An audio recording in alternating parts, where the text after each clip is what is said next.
Okay, good morning, everyone. My name is Julian Morse. I'm the MLA for Frame Lake and Chair of the Standing Committee on Government Operations. Today, our committee continues its review of Bill 26, an act to amend the Public Service Act. This public briefing is being live streamed on the Assembly's social media channels. As a reminder, particularly to our presenters, please direct all comments and questions through the chair, although you guys are practiced veterans at this point. Please wait to be recognized and for your mics to be turned on before speaking. I'm going to ask members to introduce themselves, starting with members in the room, and I'll start with Mr. Ajerikon this morning. Hey, good morning. Richard Ajerikon, MLA for Trinity Walidi. Merci. Good morning. I'm Kate Reed. I'm the MLA for Great Slave. Thank you for being with us today. Excellent. And we have two members online. I'll start with Mr. Rogers. Good morning, everyone, and welcome. My name is Denny Rogers. I'm the MLA for Newik Boot Lake. Okay, thank you very much. Also online is Mr. Robert Hawkins, MLA for Yellowknife Center. And as always, he is happy to be here, is what he would say if his audio is working. So this morning, committee is pleased to welcome Gayla Thunstrom, President of the Union of Northern Workers. She is joined by Communications Officer Adrian Cartwright and Director of Member Services Chris Parsons. Thank you very much for joining us. I'll turn the floor over to you for opening remarks in your presentation, and then we'll open up the floor to questions from MLAs once you're done. So the floor is yours, Ms. Thunstrom. Thank you, Mr. Chair, for your presentation, or for your introductions of us. Before I begin with the actual presentation, I just would like to tell you a little bit about myself and my history and what my background is. In 1988, I moved to Yellowknife as a licensed practical nurse that was trained in Saskatchewan. At that time, there was not a lot of nursing positions, so I worked in the public sector and worked for some medical clinics. At that time, they were still private. In 1989, I then went and started working for the government of the Northwest Territories with infectious disease control, and then later, not too far after that, I started working at Stanton. I've been an employee of the government of the Northwest Territories for over 35 years now, and have been active in my union since I started working in the emergency department at Stanton in the late 90s. I took a position, as any member does, we started going to meetings, and I took a position, a couple different positions actually on the local, and from there I went into the RVP for the North Great Slave and did a term of that on the full executive of the Union of Northern Workers. In 2005, I became the first national vice president to become elected to the UNW full-time, and I held that position until 2021 when I became the president of the Union of Northern Workers.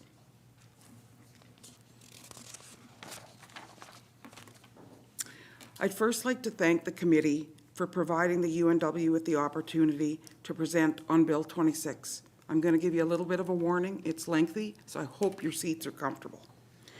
During my presentation today, I will cover three main topics. First, I'm going to give you a quick overview of the Union of Northern Workers that includes who we are, how we work, what we do, so you have a clear understanding of how we represent all our members and nurses specifically for this presentation. Second, I'm going to share with you what we've heard from our healthcare members and other members over the past 6 months of direct engagement and consultation. Last but not least, I will go over the concerns we have with the bill and the impacts we foresee if the bill passes. The UNW is the largest union in the Northwest Territories.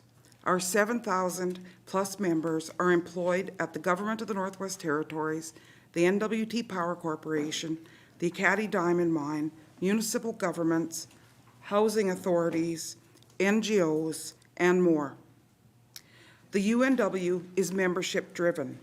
This means that the UNW shop stewards and employees support members in job appeals, grievances, and everyday workplace issues. UNW members elect members from their unit to sit on bargaining teams that negotiate their collective agreements. UNW members sit on joint employer union committees such as health and safety. All UNW political officers from the local level to the executive level are elected from and by the members. Why is the UNW structure important?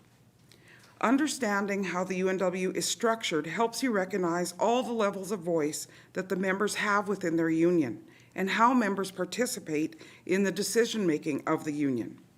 It's important to understand that the UNW is a democratic organization that takes its overall direction from the bottom up rather than the top down.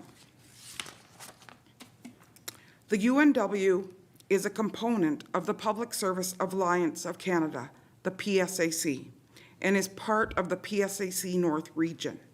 This means that every UNW member is also a member of the PSAC.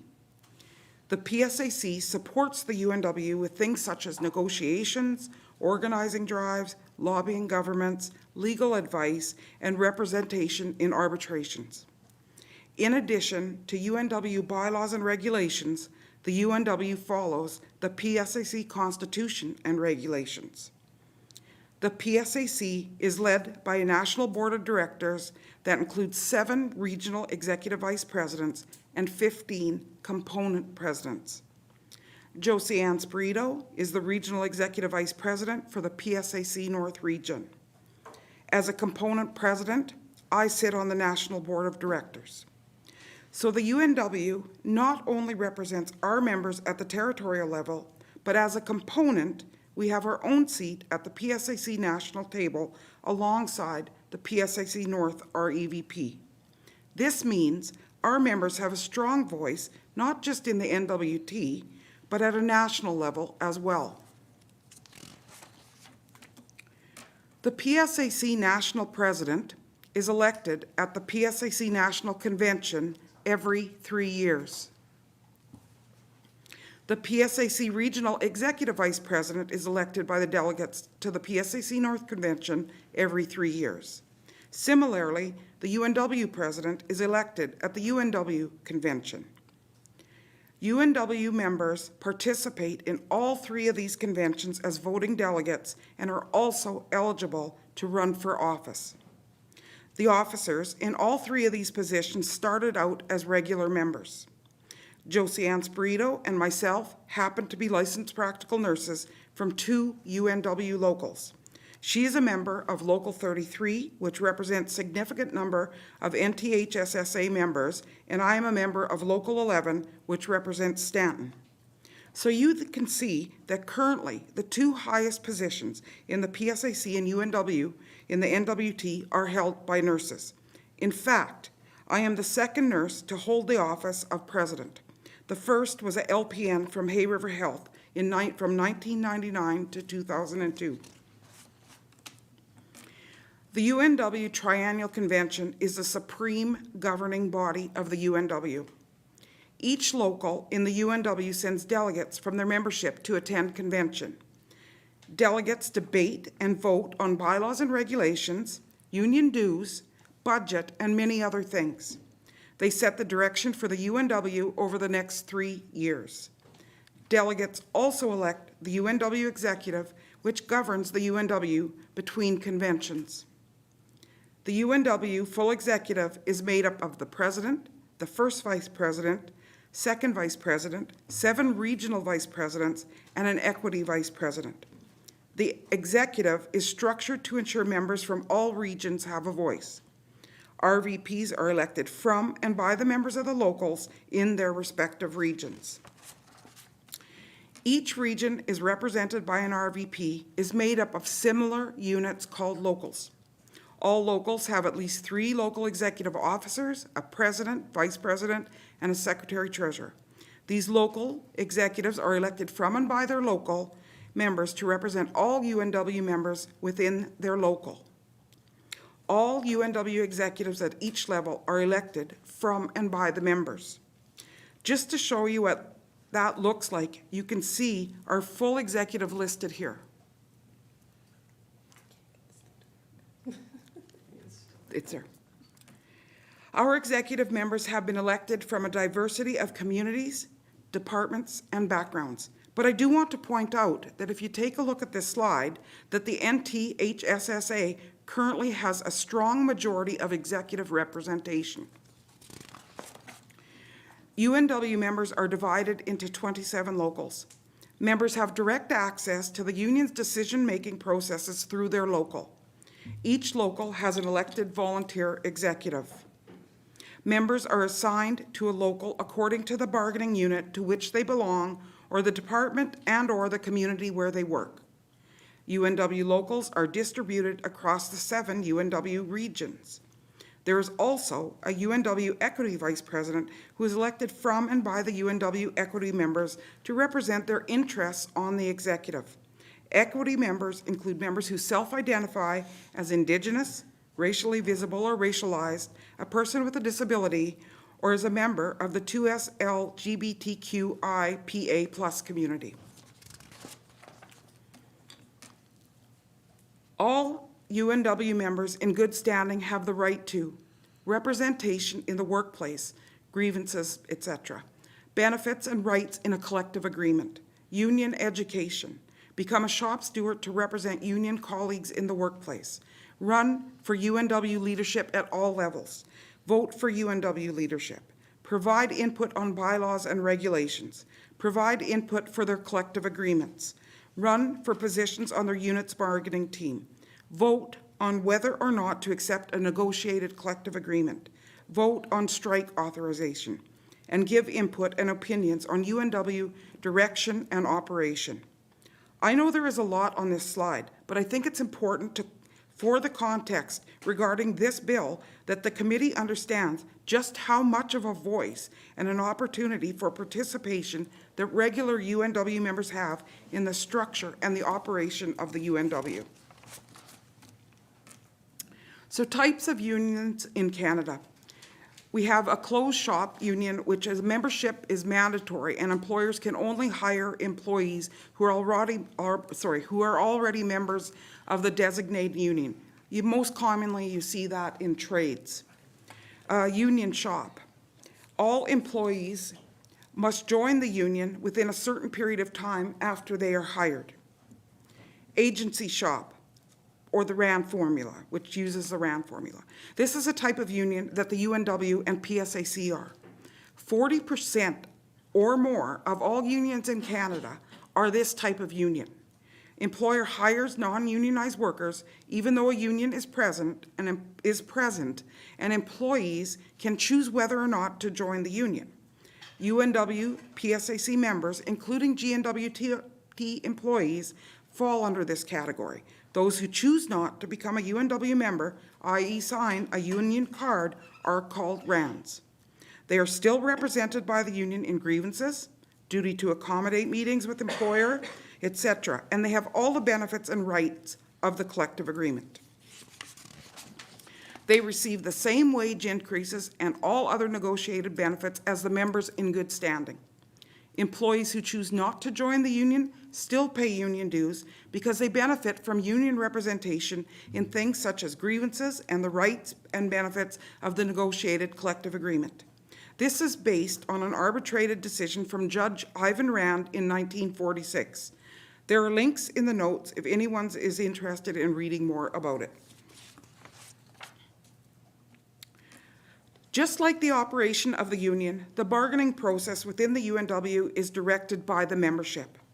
For the GNWT bargaining unit, every local with the GNWT members elects delegates to attend a bargaining conference.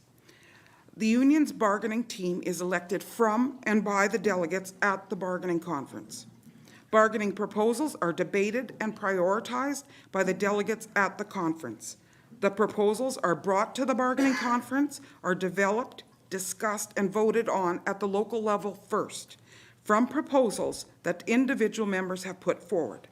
So every member of the bargaining unit has a chance to provide input and ideas during that process.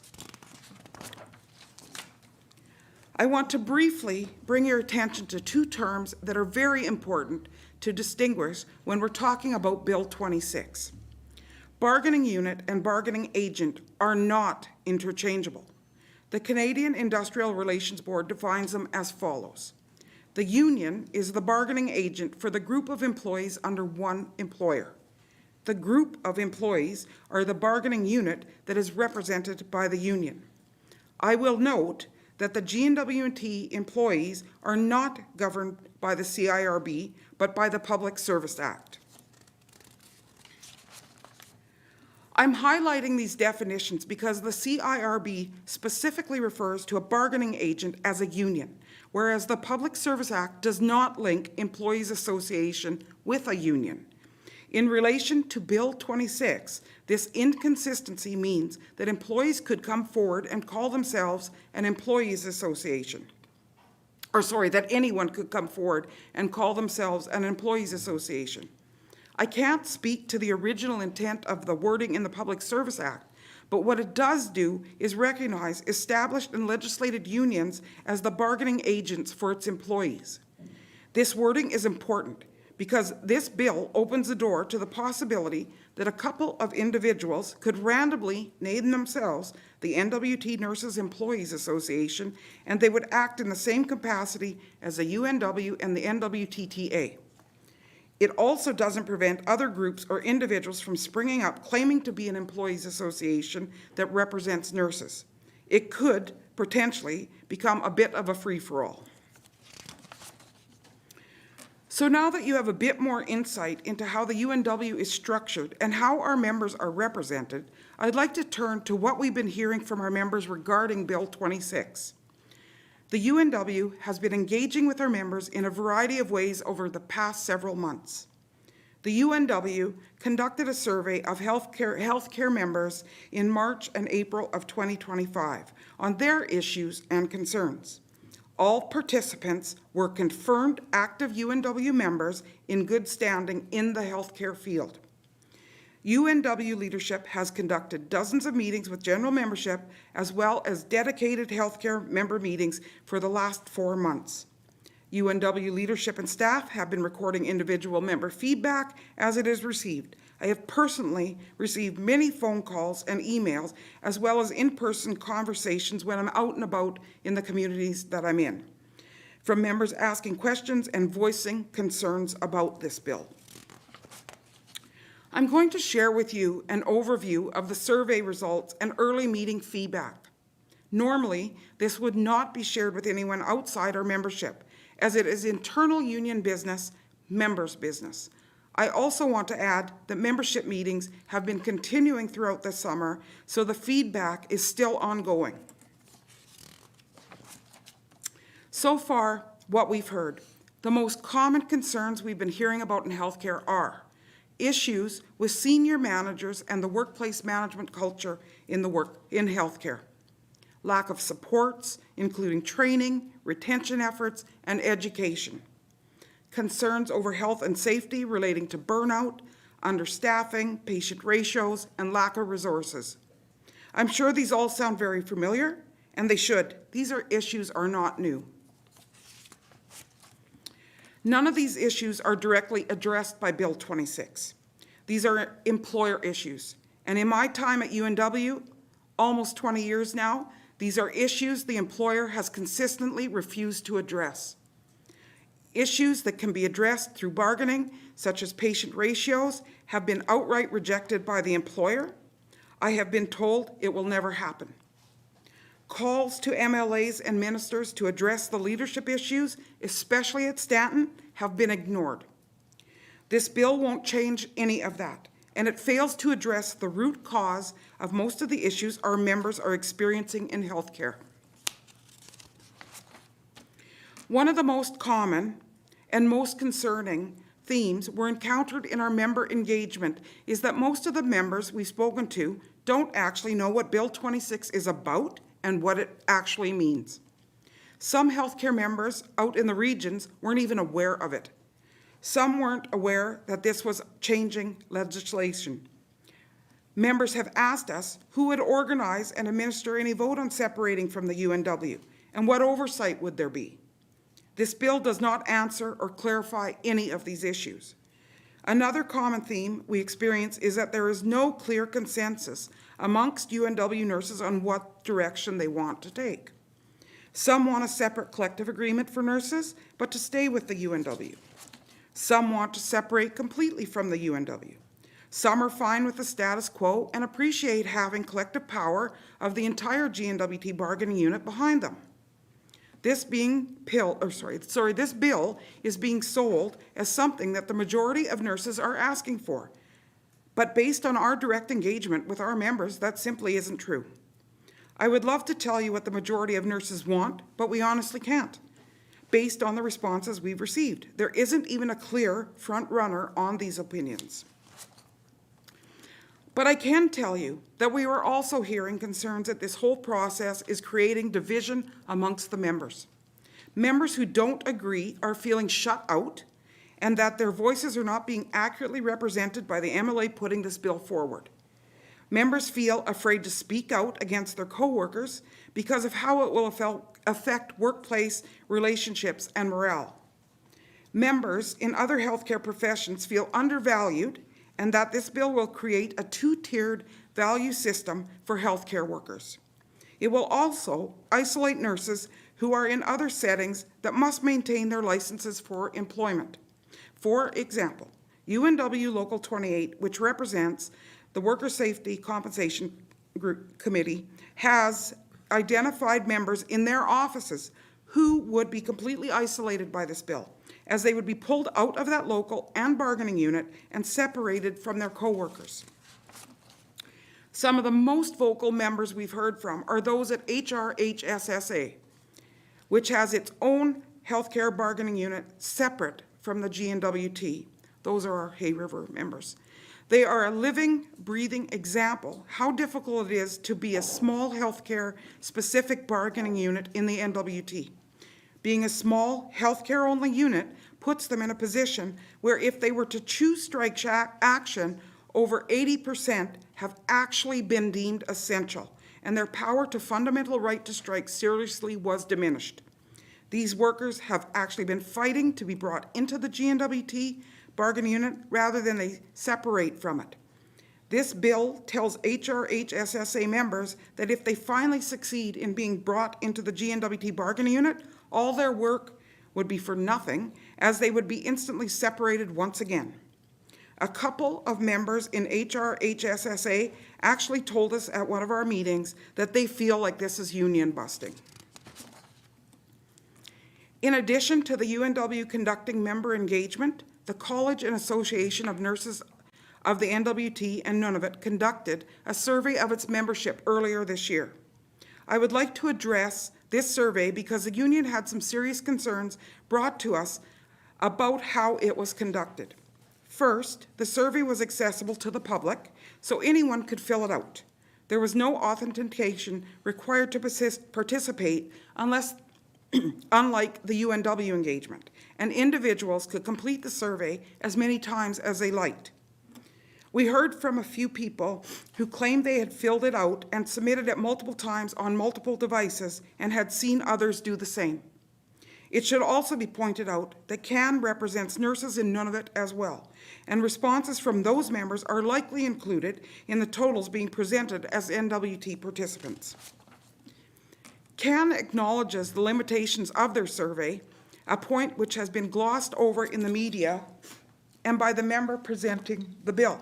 To quote their survey results report, due to current software limitations and reliance on registrant self-reporting, it is not possible to determine with certainty the exact number of registrants actively were practicing in the Northwest Territories.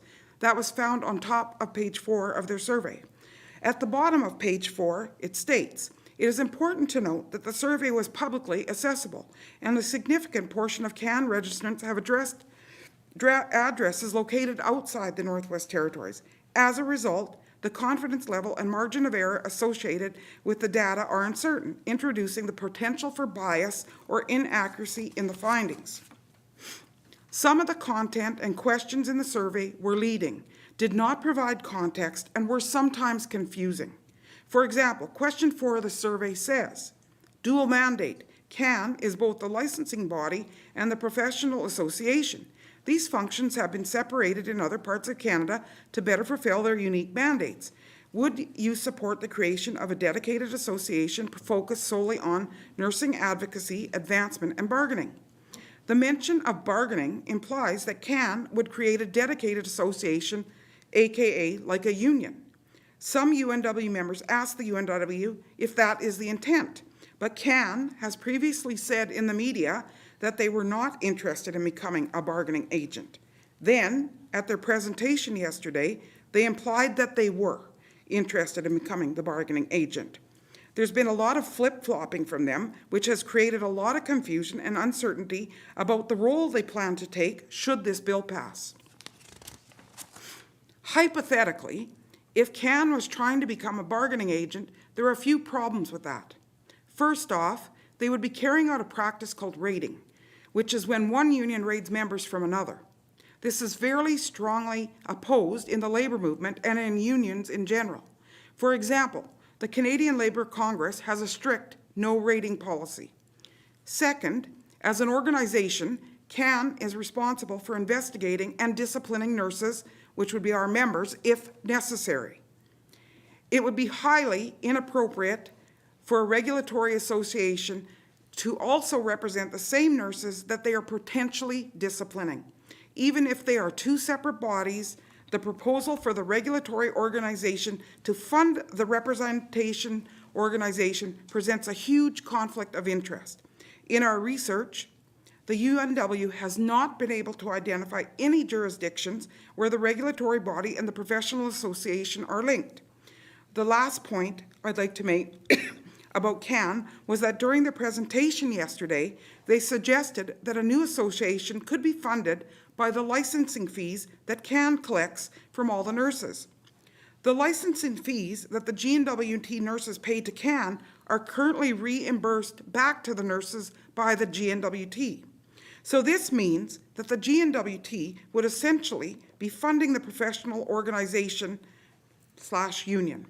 I just wanted to mention this because even though this is all hypothetical, I'm sure the GNWT will have some opinions on that. So now I'd like to turn to the bill itself and bring your attention to some of the issues of greatest concern for the UNW and our members. I'd like to address some of the misconceptions in the bill's proposal and set the record straight on some of the information presented. First, it is the implication that the UNW has not been representing nurses or healthcare effectively. The UNW has long been a public advocate for healthcare members and has published many articles, columns, letters to legislators, reports, and more often several decades. Just to show you, these are some of the documents that we have that supports this, and if you'd like them, we can leave them or get them sent to you. This isn't an issue of the union not advocating, but of our lobbying falling on deaf ears. Legislation won't change that. The UNW has won a number of high-profile grievances for healthcare workers who have come forward with violations of the collective agreement. The key here is that members need to bring their concerns to their union for them to be addressed. It is also important to note that Appendix A10 of the collective agreement allows the UNW to bargain specific healthcare articles that do not apply to the rest of the GNWT, allowing separate and specific gains for healthcare workers. The UNW's bargaining team achieved many improvements and benefits for healthcare workers in the last round of negotiations, adding to Appendix A10 of the collective agreement, which specifically sets out terms and conditions for healthcare workers. Reminder, GNWT as the employer has fought against the majority of the collective agreement improvements the GNWT or the UNW has proposed. Some of the major wins for the union on healthcare issues were eventually achieved only with the assistance of an outside mediator. The bill proposal claims that a separate collective agreement would allow for the inclusion of healthcare standards. The employer has stated to the UNW unequivocally that they will never implement staff-to-patient ratios because it would be impossible to uphold. This is the same employer that the nurses would be up against in negotiating a brand new collective agreement, but with smaller numbers and a limited right to strike. The bill proposal claims that a new collective agreement would allow for targeted benefits for nurses. Again, there are many targeted benefits and allowances for nurses that do not apply to the entire GNWT that are contained in Appendix A10. In fact, the new nurse-specific benefits were achieved in the most recent rounds of negotiations, as well as increases to existing benefits and allowances. And this was achieved without proposals received from Stanton nurses, as well as no local 11s putting their names forward to sit at the previous bargaining conference for the last round of bargaining. The members of the GNWT bargaining team represented and fought for these gains for healthcare workers, even though nurses at Stanton did not participate at that time. This is what solidarity means in a union, and why having the entire GNWT bargaining union at your back is a great benefit to smaller, specialized groups. I've noticed throughout the presentations we've seen so far on this bill from other parties that Alberta isn't mentioned other than to say that their nurses-only union just received a huge pay raise. Alberta is actually a very good example of how a nurses-only union has fallen behind on wages and benefits compared to their counterparts in the public service. In Alberta, some nurses are designated by regulation to the Alberta Union of Public Employees, which is a larger public service union representing a diversity of workers like the UNW. Other nurses are designated by regulation to the Union of Alberta Nurses.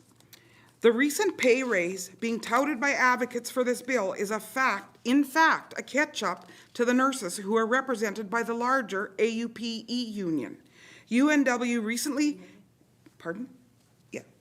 recently tried to raid AUPE for those nurses, and it was determined that they were actually better off staying in the broader public service union.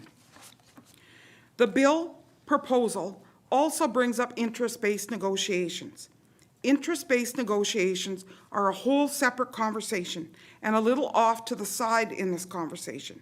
They are highly favored and pushed forward by employers and not unions, as this takes away the power from the union members. Regardless, and most importantly, the bill does not address interest-based negotiations at all anyway. The bill proposal argues that establishing a labor relations board to address this issue will take too long. There is a good reason why this process takes time, as investigation and consultation is crucial. The NWT is a very different jurisdiction from the provinces, including the very small population, and a labor relations board may or may not be feasible. The Yukon's model, for example, is not working well for them. Options and processes need to be thoroughly explored. This bill, while touted as temporary, will actually make it very difficult to do that work after the fact. Changes to the Public Service Act are challenging enough without having to back up and rewrite legislation that jumped the gun and skipped over due process. The bill proposal claims that it will prevent complications and disruptions in bargaining. The UNW's internal processes to collective bargaining input from the GNWT members started in February and is well underway. This bill will and has already begun to undermine that process for all GNWT members and will certainly affect the bargaining relationship with the GNWT.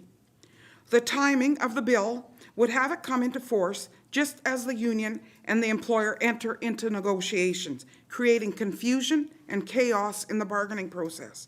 We are already fielding questions about whether or not provisions 1 in the next round of bargaining would apply to the carryover clause, or whether or not it's fair for nurses to take up space at the bargaining table if they plan on leaving anyway. Another thing to keep in mind, if it is already difficult to find a time between negotiations with 3 bargaining units, that being GNWT, NTPC, and the NWTTA, imagine how much more difficult it'll be with more bargaining units.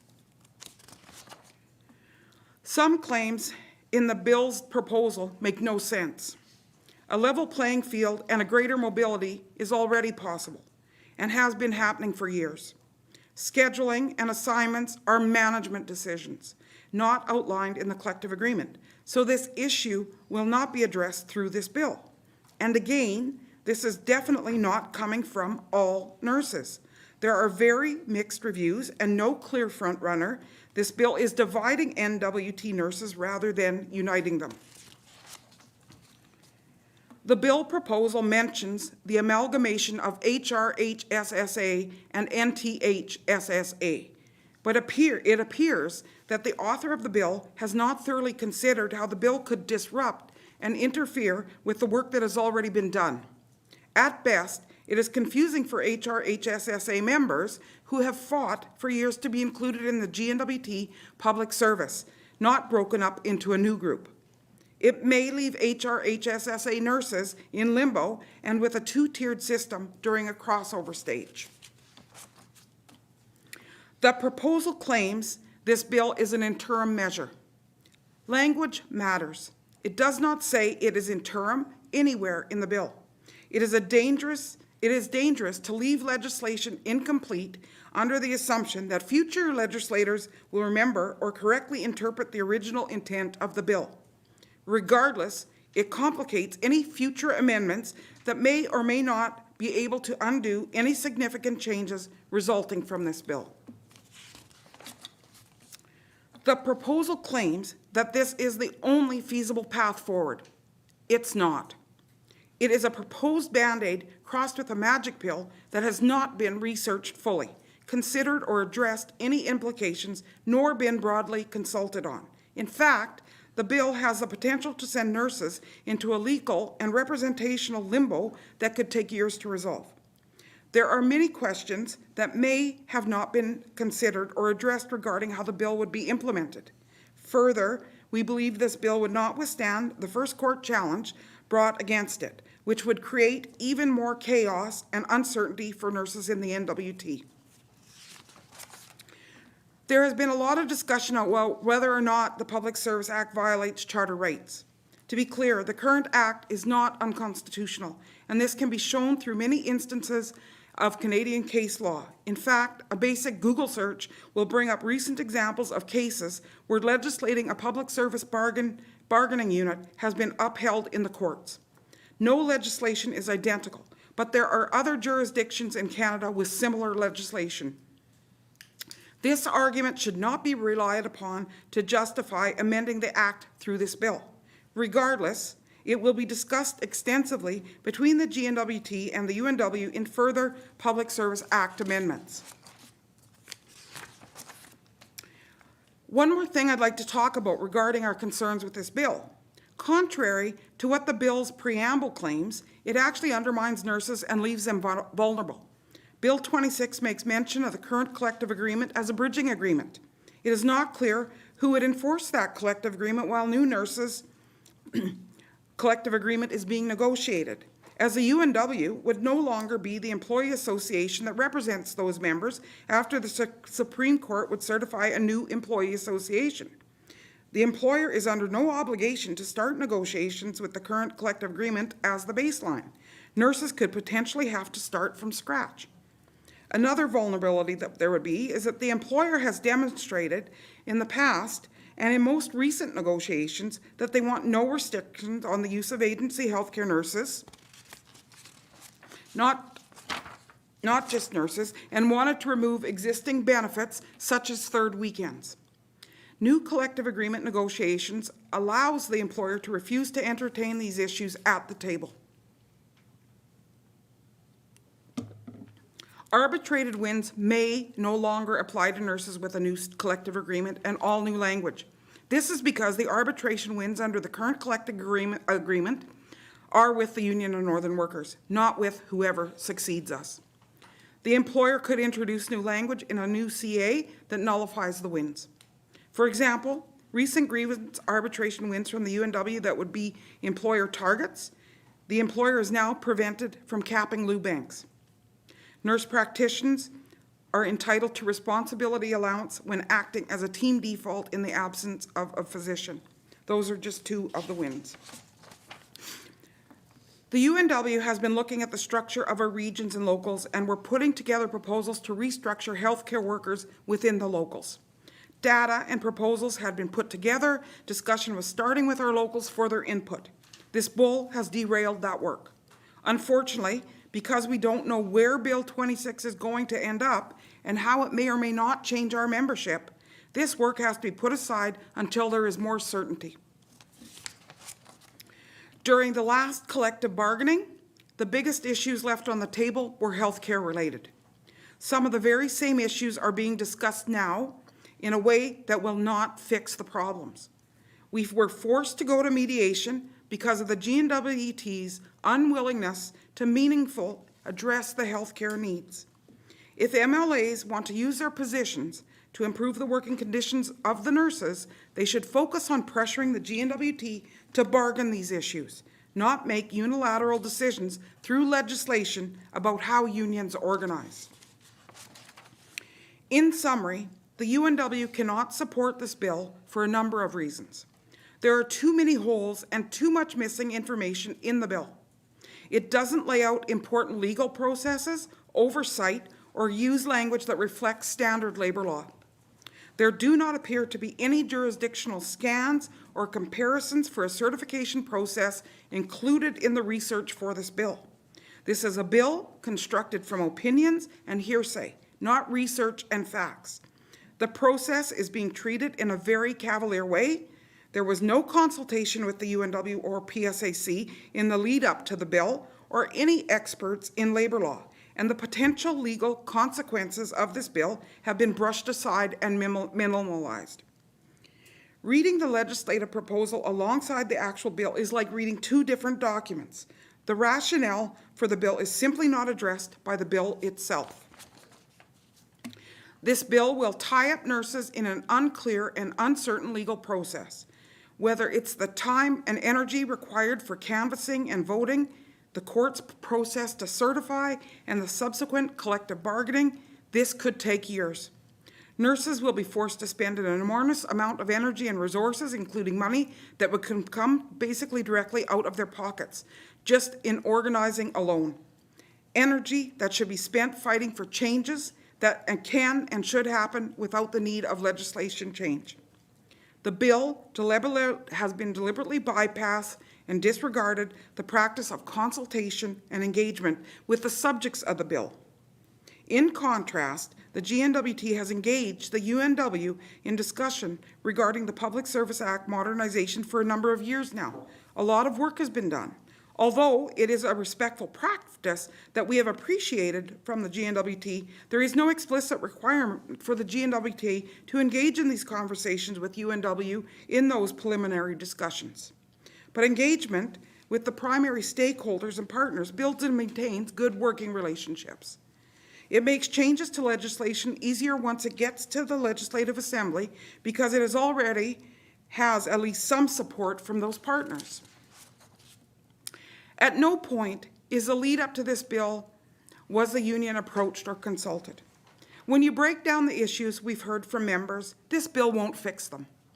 Major issues that are consistently raised across the board are management related and could be fixed if there were political will and a desire from hospital management to actually fix them. Even the health minister has acknowledged that most of the challenge nurses are facing are related to management, administrative structures, and workplace culture. A new bargaining unit or a new bargaining agent can't change those. This bill is taking time and energy away from MLAs finding real solutions to the problems in healthcare. It is also a red herring. This bill attempts to pass the blame on the union instead of who can easily make the changes, the employer, who ultimately answers to you, the MLAs. Last but not least, there is a huge lack of consensus amongst the union members over this bill. There isn't even a clear front runner in our opinion, or in their opinions. And there are still a lot of misconceptions and a lack of understanding about what the bill will actually do. Yes, there are some nurses who want a separate bargaining unit or separate collective agreement. We confirm that these nurses are primarily from Yellowknife at Stanton. Members in the smaller communities have told us they don't want Yellowknife nurses making their decisions for all of them. Even within Yellowknife, we are seeing a divide between the nurses at the hospital and those with public health and between RNs and LPNs. This bill is causing rifts and great divides among all our members. your GNWT employees. This divide is making already poor morale even worse. When our healthcare system is already on the brink of collapse, a bill like this pulls members apart rather than bringing them together, forcing members into a situation that divides and alienates them does not build a strong union. Unions are built on the principle of solidarity, all for one and one for all. The healthcare system itself is a team effort. This bill forces many of our members into a situation they feel they have no control over, which is ironic when it's being promoted as a path for choice. Legislation should never be used as a way to bypass existing processes and oversight because a small group doesn't want to follow them. On behalf of our members, the UNW is asking the committee and the MLAs to vote against this bill. We have already publicly committed to discussing Section 41 of the Public Service Act with the GNWT. We want to continue building our relationship with the GNWT by working together in Phase 2. No, we cannot guarantee that the GNWT and the UNW will agree on everything. We may or not even like what the GNWT ends up putting forward because we are two different entities that have different purposes and priorities. And our mandate is to always protect the best interest of our members at the direction of our members. I believe this relationship is extremely important. The Public Service Act discussions are crucial to it, and that positive movement towards improving the Act for all GNWT employees shouldn't be undermined now. Thank you. Okay, thank you for that presentation. I know that presentation was quite long. Would the presenters like to take a quick break before we go into answering questions? It's up to you. I was just, staff asked me, you're okay? I'm good. Okay, just wanted to double check. Well, in any case, we tend to take a break after a meeting's gone for an hour and a half, so we've got a bit of time. So with that, I'm going to turn it over to members for questions. Who would like to go first? Mr. Jericon, go ahead. And we'll do the standard format of 2 questions each and just do rounds. Okay. Thank you, Mr. Chairman.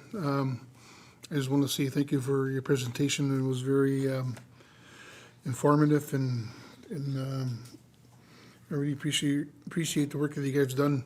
I was just thinking that earlier you had mentioned that you had some documentation here, or if you could, can you share whatever you have with our committee as well, just so that we have a better insight as well when we deliberate amongst ourselves on this issue? Thank you, Mr. Chairman.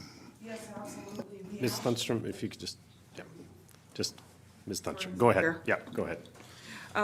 Yes, absolutely. We have already, through our documents that have been forwarded to the committee, shared some links that I'm sure have been shared with the committee. As well, we have some documents that we have brought with you. Brought with us. I can leave them, and you can distribute them as you wish. And if you would like anything more, we can forward you anything. Thank you. Mr. Jericon, go ahead. Yep. Thank you. Just in your presentation on page 42, Government Ops, page 58, you talked about the practice of consultation, and from what I heard from you was that that the author of Bill 26, it appeared to be that there's no consultation with you and W. Can you let me know on that question? Thank you. Thank you, Mr. Chairman. Yeah. Ms. Thunstrom, go ahead. Thank you, Mr. Chair. No, there was not. Okay, thank you. Those are pretty quick back and forth. Do you have a third question, or, okay. Ms. Reed, go ahead. Thank you, Mr. Chair. And thank you for your presentation today.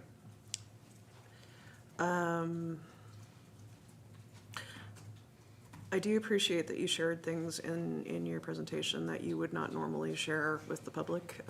That's very appreciated. You did speak a bit about negotiations and with the employer and bringing forward items on healthcare workers, even when healthcare workers were not directly involved with those bargaining committees or proposals necessarily. I'm curious if there is the opportunity that you would be willing to share with committee, perhaps broad strokes around numbers or statistics of how many times the UNW has brought forward items that impacted healthcare workers that have been left on the table because the government has rejected them. Thank you, Mr. Chair.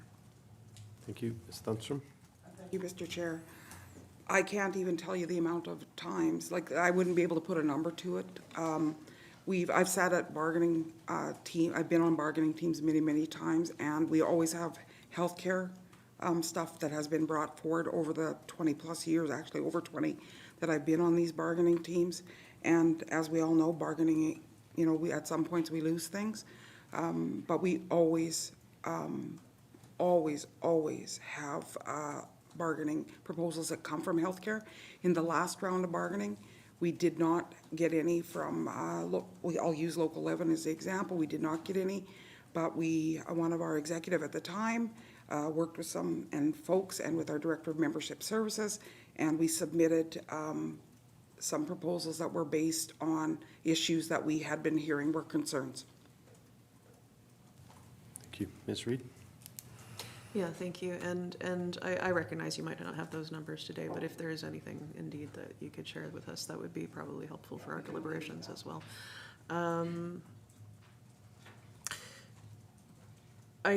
I know in your presentation you spoke a bit about management issues being something that you hear specifically from your polling of nurses, not only this year but historically. And I'd like it if you could speak maybe a bit more, because it's something I didn't always understand as a public servant, and I think it's good for it to get out in the record, is why the UNW cannot address management issues through a collective agreement. Thank you, Mr. Chair. Thank you. Ms. Thunstrom? Thank you, Mr. Chair. That's just something that isn't normally negotiated through a collective bargaining. We do have senior joint consultations with quite regularly with the GNWT. A lot of times things like issues with management or morale issues, some of the things that were mentioned in my presentation are brought up at those. I can tell you in the time that I've been with UNW, these issues have been, continuous. We keep bringing them up, but it seems to be, as I said in the presentation, falling on deaf ears. Now, at the local level, the locals have an avenue as well of meeting with the management that falls within their facility, and it's my understanding as well that when issues are being brought forward by the local at that level, again, it is falling on deaf ears. Okay, thank you. Mr. Rogers, I have you next online. Awesome. Thank you, Mr. Chair, and thank you very much for the very informative presentation this morning. Certainly appreciate that. Appreciate you taking the time to put that together. Listen, I'm no expert in unions. I guess I know enough to be dangerous, like most. But and again, in the presentation, I have a couple of questions in here. But I mean, as elected officials as well, we represent a group as well. We represent everyone in the Northwest Territories, every resident. So it's it's when you talk about elected officials and making decisions, certainly similar to a union, we represent the public as well. The union represents their members.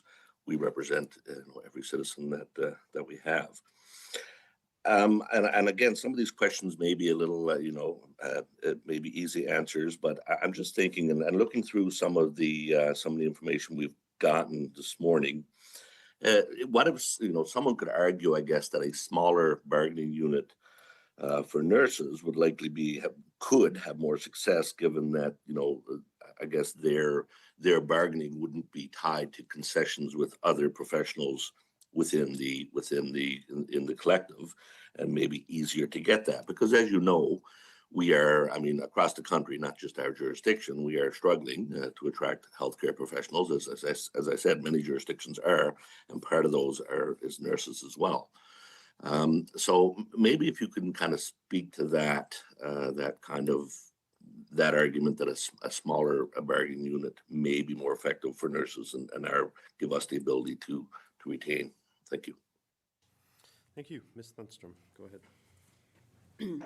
I believe that if the nurses were to break off and have their own bargaining unit, it would be more difficult for them to do some of the bargaining because they would lose a lot of their collective bargaining power.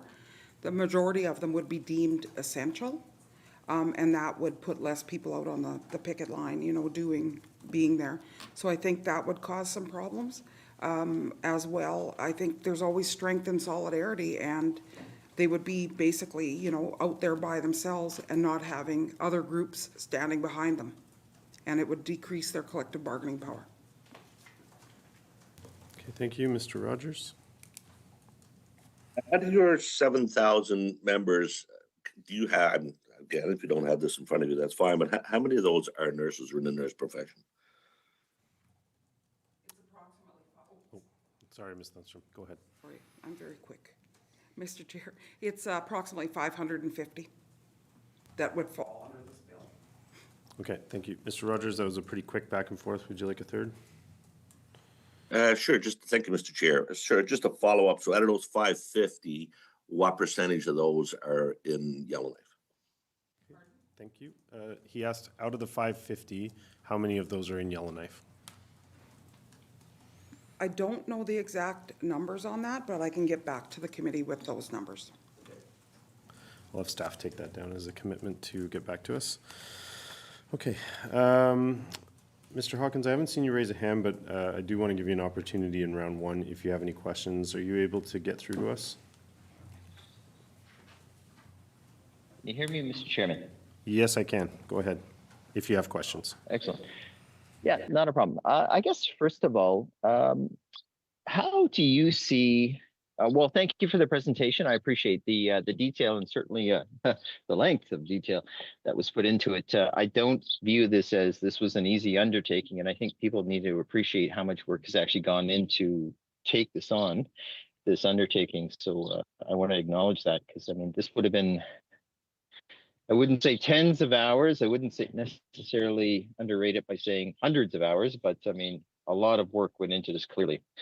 I guess knowing some of the challenges raised by Local 11 and a few others, including the member, can you tell me an approach that you folks are currently doing to meet some of the concerns? In other words, the steps that are being acknowledged in your own way as a collective unit to rise to these challenges, because I am aware that you folks are working behind the scenes, including having some level of dialogue with the Department of Finance through the minister on the upcoming PSA. And in other words, are you doing some of this work already? Thank you. Okay, thank you. Ms. Thunstrom. Yes, thank you, Mr. Chair. We are doing some of this work already. We've already committed to working with the government in phase 2 of the constitutional change. We've committed that. We've done it openly and publicly with the media. The other thing as well, and I did mention it in my presentation, is that the UNW has been looking at doing some restructuring. It's kind of been put a little bit to the side. I mean, we still got the work there. We've talked with a few locals and with our members about it. But again, with the uncertainty right now with what's going on, but we're looking at creating a healthcare region and making some changes with the locals that would pull out the healthcare workers that would fall underneath that. And that will then give them more voices at our convention, the PSAC North Convention as well, and will give them a defined seat at our table of the full executive as well. Okay, thank you. Mr. Hawkins, you have a follow-up? No, I appreciate that. Well, I mean, one of the frustrating things I keep hearing from the proposer of 26, Ms. Morgan, and according the Local 11, is one of the fundamental challenges is they keep saying their voices aren't heard. And can you speak to that directly? I know you've touched on it, but I mean, I think what's important is, I think we're here today because they keep saying no one's listening to them. And with, this is sort of a broader picture, I've always heard nurses that are very articulate on their issues. So, I mean, when a nurse says, I'm not being heard, I mean, I think sometimes I interpret that is the direction or suggestion isn't being followed. But I mean, I certainly know it's being acknowledged. And whether you agree or disagree with the issue is a separate issue. But I mean, they try to give the impression nurses are ignored, particularly to their issues. Could you speak to that area on how and what you're doing to advocate overall nursing issues? Thank you. Okay, thank you. Ms. Thunstrom. Yes, thank you, Mr. Chair. Yes, I can speak to that. The majority of our advocacy is around healthcare, and I find it interesting that, you know, members are saying that they don't feel their voices are heard. I mean, just looking at the documents that I have in front of me and the advocacy that you have seen in our labor views columns, our messages that go out to our members, media stuff that we've done, we are advocating for our healthcare system, have been, as long as I've been around. The problem is the government, it's falling on deaf ears when these issues are coming out. And to be honest, I feel at times like the union isn't being listened to by us. The employer's not listening to us. Okay, thank you. I have an opportunity for a couple of questions myself. I think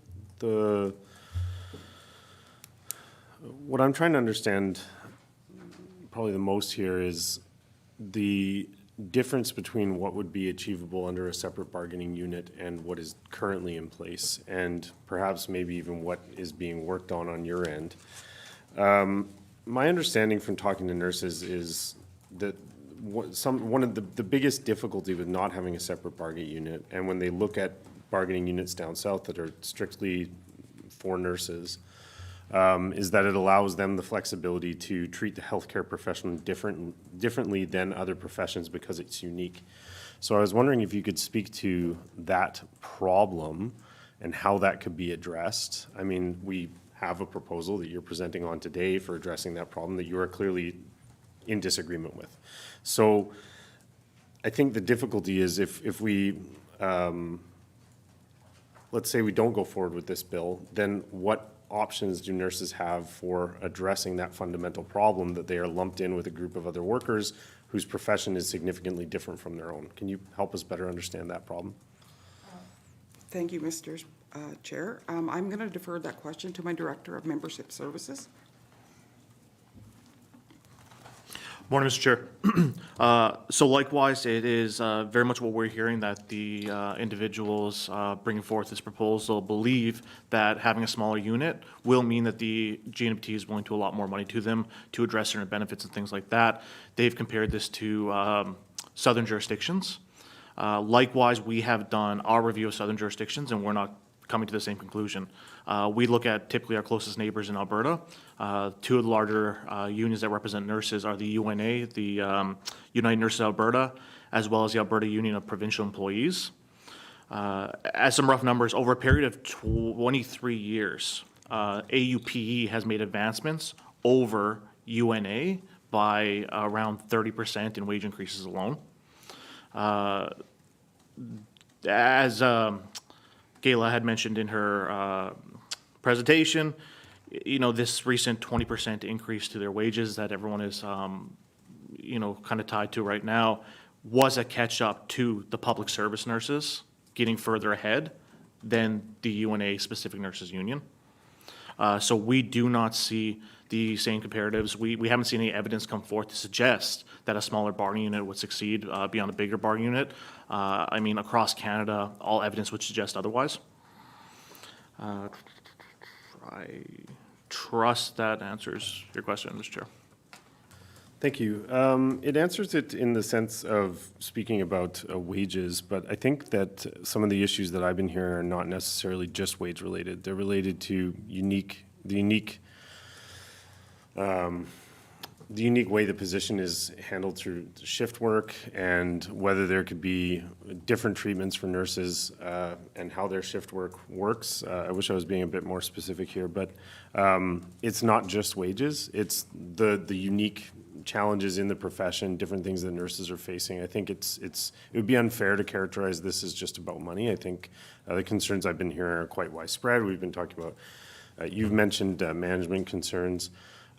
So yeah, I'm trying to better understand why it's a problem for certain kinds of employees to be lumped in with others. And this is something that I heard when I was at the city as well, that it is one of the disadvantages to having a larger bargaining unit is that it does lump everybody together. So that's what I'm trying to understand better. So again, to reiterate what Gayla said in her presentation, the collective agreement contemplates specific concerns of the nurses by way of the Appendix A10. If you were to review Appendix A10, it contemplates all these situations in which nurses need their own specific language. Further to that, it's a common thing that we're hearing that, the collective agreement is for the 9 to 5. It fails to address shift work and things like that. I mean, I can tell you from my experience, if you had a 9 to 5 workforce, you wouldn't need a whole lot of what is in the collective agreement. The collective agreement is used to define the situations that are not normal per se, your shift work situations, premiums, differentials, overtime, third weekends, and things like that. So I'd very much take exception to the idea that a collective agreement is to deal with the 9 to 5 or specific to the 9 to 5 circumstances. Further to that, outside of the A10 appendix, we have accomplished a lot of gains for nurses alone and healthcare staff alone by way of negotiated memorandum of understanding or settlements and things like that, as well as through our grievance process. We've been highly successful through our grievance and arbitration processes in representing the concerns brought forth to us by the nurses. Okay, thank you. So that brings us to the end of round 1 for questions. Round 2, I have Mr. Rogers up first. Thank you, Mr. Chair. Yeah, similar to what Mr. Morris had said, and listen, I know that the union understands, that the presenters understand that. I mean, we have, a certain amount of dollars that we have to use to ensure the territory is successful, and and whether you call it a catch up or whether you call it an increase. I mean, we did just approve a supplemental appropriation for, I think, what's around $90 million. I don't have it in front of me. To ensure that the wages we are offering are competitive. And I know that was negotiated with the UNW. And again, if we look at, I mean, we heard in our presentation yesterday, our wages for nurses are what they'll call comparative. They said in their research, our wages are comparative with, say, a southern jurisdiction, or at least one of them. I think they were using Alberta. Whereas if you factor in our higher cost of living here, and then factor in the difference in the wages, that we are comparable. But I don't think comparable is good enough. And as Mr. Morris had said, we have to look at other options, likely even beyond financial. Financial certainly is usually the biggest tool you can use to attract people to come, professionals to come and work for you, whether you're a government or whether you're an Indigenous government or whether you're a private employer. I mean, most people make decisions, or primarily with their wallet. So again, just going back, and sorry, Mr. Chair, but what can we do if I have a member, a nurse or a professional coming to me saying, I could get basically a signing bonus in another jurisdiction, let's say Nova Scotia, or let's say British Columbia, versus coming up here, and we don't have that option under our current system, because anything that we offer, and again, correct me if I'm wrong, anything we offer to the nurse professionals under the existing system has to be kind of spread throughout.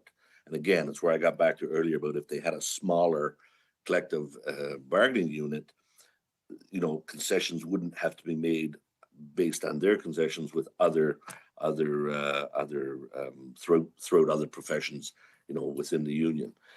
How, again, and I know you just touched on this a little, how can we address that in the current system to ensure that we are competitive and are able to be competitive to attract nurses to Northwest Territories? Thank you. Thank you. Ms. Thunstrom. Thank you, Mr. Chair. I will refer that again to Chris. These mechanisms exist, notably by way of the negotiated labor market supplement we have, which is intended to deal with labor market shortages and make positions more enticing. We fought for the labor market supplement we have now. If the employer is prepared to come and discuss increasing these amounts to make these healthcare positions a little more attractive than southern jurisdictions, we're prepared to have that conversation. We're restricted by only what the employer chooses that they want to put forth to these positions to incentivize. Thank you. Mr. Rogers, do you have a follow-up? Just quickly, so again, just so I understand, that can be done specifically for nurses?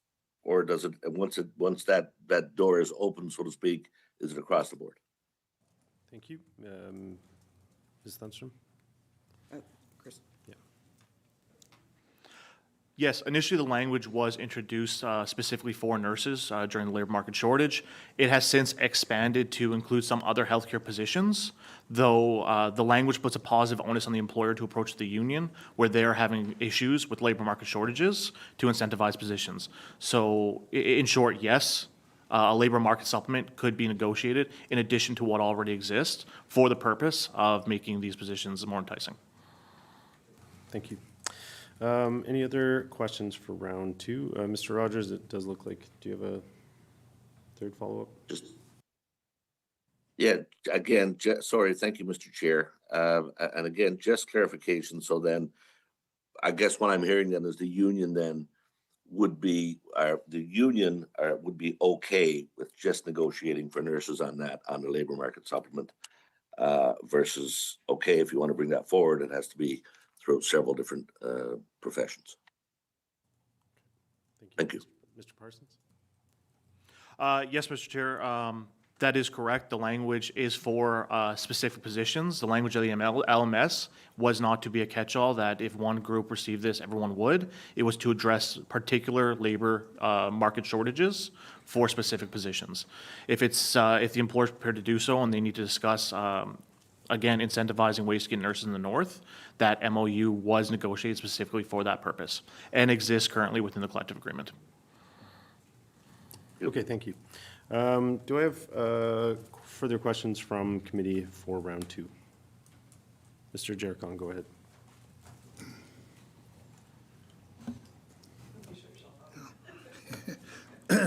Thank you, Mr. Chairman. I just wanted to go back to your presentation on page 40 and on our documents in government operation, page 58. In your presentation, it talks about Bill 26 coming up. The UNW executive was examining the UNW structure before ways to restructure local with healthcare workers. Can you maybe just so I understand clearly that how far did you guys get in this process?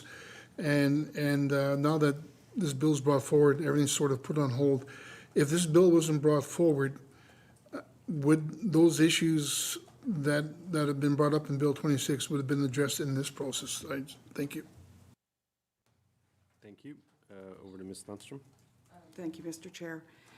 We had taken an initial look at the structure of the UNW around healthcare and realized that, you know, we would like to try and get more voices from things that we had heard in the thing. We did some initial groundwork on paper as to how that would look. You know, we'd have to have an RVP elected for the region. We'd have to, you know, have locals north of the lake, south of the lake, etc. I'm not going to get into the whole diagram of it, but we did look at it so that nurses would be, or healthcare, sorry, would be more specific, and it would give them more voices, you know, at the UNW level as well as at PSAC North level. It would also put like-minded groups together rather than in with some of our locals currently. They're diverse, and this would make it more all healthcare specific. Okay, thank you. Mr. Jericon, do you have a follow-up? Thank you. It'd be probably more or less like a statement for me. As you know, I was used to be I'm a former chief, and I'm always talking about treaties. And my great grandfather actually signed Treaty 8 in Ford Resolution 1900, and there are two treaties here in the Northwest Territories, which is Treaty 11 that was signed in 1921. But I guess in what I would like to maybe advocate is that in your deliberation in the bargaining units, et cetera, maybe in the 19th Assembly, we passed Bill 85, which is UNDRIP, and I just want to make sure that you guys be coherent to pay attention closely to those bills in your deliberation, because again, treaty healthcare is a treaty right, and it's in our medicine chest, and I always say, and I keep saying it over and over again, that government policies are overriding our treaties. And it doesn't reflect on you, but in the system itself, and I'm continuing to bang my head in the system. And I just want to make sure that just pay attention to the statement that I just mentioned. Thank you. Thank you. Ms. Thunstrom? Thank you, Mr. Jericon, for that. I agree. The union has been advocating for a long time that the healthcare in the north needs to be culturally appropriate. It's something that I've been out in the media talking about. We talk about it at the bargaining table, and we'll continue to do that. Thank you. That was a pretty quick answer. Mr. Jericon, do you have a third question, or? Yeah, no, thank you, Mr. Chairman. No, I just want to look at ways as to how we can continue to raise the employment rates in the Indigenous community in the government system. So that to me is still a concern, but I just wanted to just bring that to your attention more or less as a statement and see how that could be fitted into your negotiations down the road. Thank you. Thank you. Ms. Thunstrom, do you have a response? No? I appreciate the statement, and I'll take that back. Thank you. Mr. Hawkins, do you have questions for round two?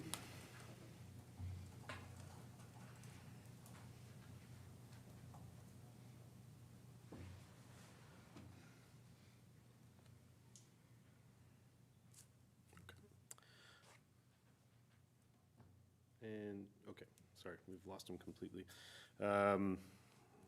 Yeah, there are some technical difficulties sometimes with calling in. I do apologize. Ms. Reed, do you have questions for round two? Okay. And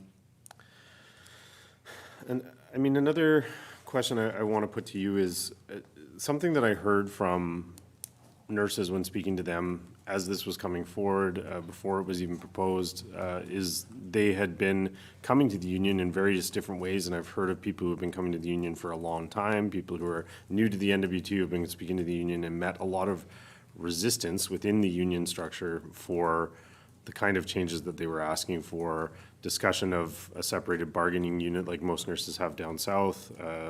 They felt like they were not getting an ear with the union, which is why they turned to politicians looking for a solution.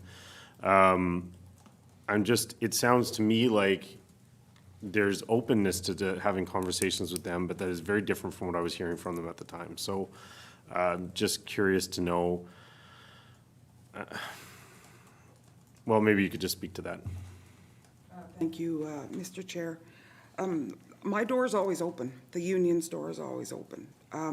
I'm willing, and the executive are willing, to listen to what the members have to say. The union is democratic, and our members need to be active. They need to be coming to us with our concerns so that we can advocate on behalf of them. And as you know, I stated in my presentation, we've been hearing about a lot of issues around morale, about things that have been happening at Stanton, and stuff, and a lot of it does fall on deaf ears. If there's something within the current collective agreement that they come to us with, but they have to come to us. We have to be made aware of it. And, you know, this is where the stewards at the grassroots level, you know, can do their work as well, because members can be going to them. But we have, by form of grievances, we can deal with some of these issues. But if we're not aware of them, then it's very, very difficult to advocate for our members on it. So, as I said, our door is always open, and we love to hear from the members. Okay.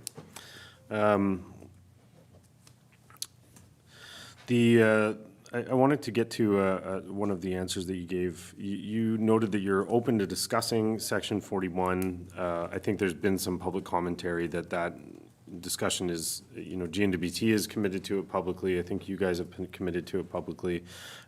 Discussing Section 41 and committing to establishment of a labor relations board so that unions can be certified by a board and people can set up their own bargaining units are two different things. Can you maybe give us a bit more information on what folks could look forward to getting out of those kinds of discussions if Bill 26 isn't the thing for them? I mean, and I ask this question because, as you're well aware, you know, there's at least a group of nurses who are coming to politicians asking us to support Bill 26. So what is being offered as an alternative to Bill 26, knowing that you are clearly not in favor of it? can you help us understand what those discussions of Section 41 might lead to? Thank you, Mr. Chair. I can't tell you 100% what they're going to lead to because those discussions haven't started happening yet. What I can tell you is that the discussions that will be held are going to be around Section 41, of the Public Service Act. And, the government, I'm sure, is going to come to us with some ideas. We're going to make our comments, talk about it. And I did say in my presentation, I touched briefly on it, that the union may not like what actually gets put forward as legislation change, but we will be a part of that process. And, the discussions, I would hope, once we get working with the government on these, that section, that proper, fact-finding and stuff has happened and that we come forward with fact-based information before decisions are made by the government. Okay, that is it for round 2 of questions. We have some time for a third round. Do any members have questions left for the Union and Northern Workers while they're here?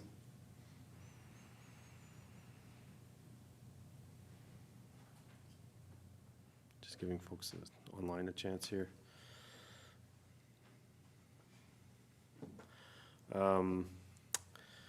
Okay, I guess I might be the only person left with a question for round 3, and I'll just ask one. I'll just be very plain in asking this question.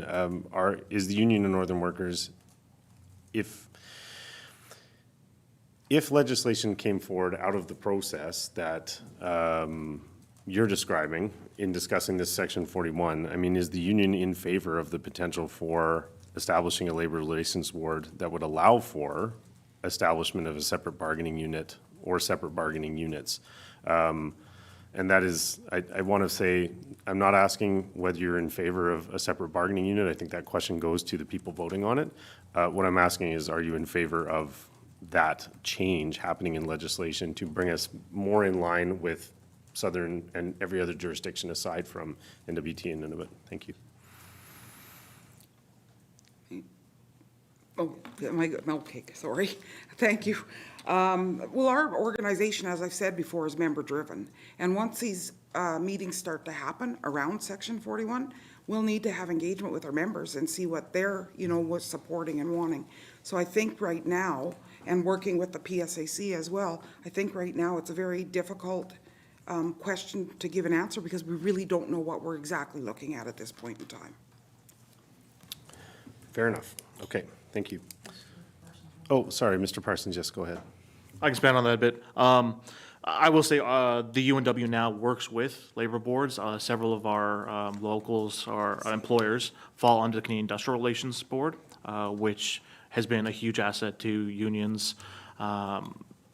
So in that sense, it's not anything that we're new to by any means. We've seen it work. It's been a great asset to unions and employers alike.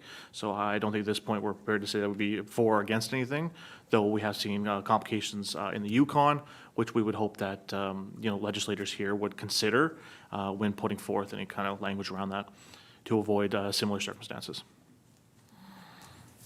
Okay, thank you. Just before we wrap up here, I'm just going to give members one last shot at asking questions. It did look like we were mostly done. Haven't seen anyone else pop up with hands up. So with that, I think we are at the stage of closing the hearing.